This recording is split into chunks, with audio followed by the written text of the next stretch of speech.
Some Americans have been pushing back against what they're calling a woke agenda and boycotting companies that promote it. A new book says it has an action plan for people of faith and reason. Joining me now is Jay Richards, co-author of Fight the Good Fight.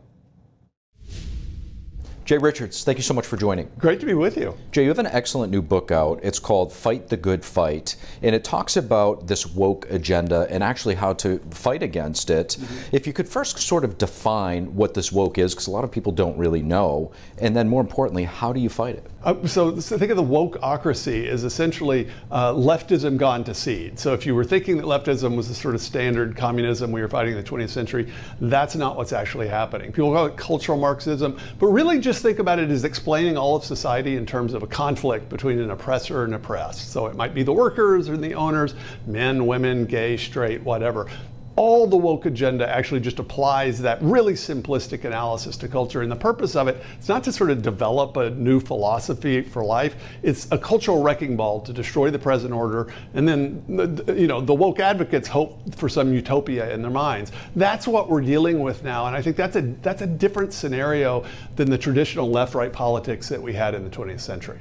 Jay, there's been a lot of parents that have actually been at the front lines of this battle, many of them now being labeled as domestic terrorists. Yeah. And so, fighting the bureaucracy can be daunting. What advice would you give to these parents? Well, the first thing is to actually understand what's happening. And you mentioned the bureaucracy. I mean, people talk about the deep state, but really what we're talking about is the administrative state. It's all a part of the executive branch, but it's all those agencies, the names of which you can't remember, doing the sort of things you'd expect legislators to do. So with Congress now, they'll write vague laws, and then the agencies might write hundreds of complicated rules that run for hundreds of pages interpreting the laws. This is the process by which the Biden administration has redefined Title IX, which is about sex discrimination, so that sex, under this new rule, can mean gender identity, which of course is a complete destruction of biological sex. So Jay, this woke agenda, it's actually quite broad in scope, from social and racial division, anti-police, rewriting history,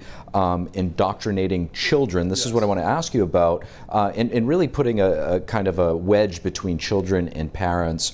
Where is this all rooted? Is it Marxist? Is it communist? I would say it's a mix of classical Marxism, but whereas Marx thought just purely in economic categories, the cultural Marxists say, well, actually other dynamics are involved. So obviously the relation between men and women, that's not simply an economic relation, but it's all about dividing the culture, and then once you divide and destroy, you can sort of replace it. That's the idea. So what's the most fundamental bond for civilization? Well, it's the bond of mother and father and the parents to their children. And so, of course, the woke agenda is going to ultimately come between parents and their children. I also think that's where they got out over their skis and have created opponents that maybe weren't even paying attention until recently. Jay, lastly, how do you think that this woke agenda will factor into this year's election? Well, it should factor big time. And so I mentioned the Title IX rewrite under the Biden administration. I'll just say, as if I were a political consultant advising the Republicans, I would say, look, you need to make sure that every voter understands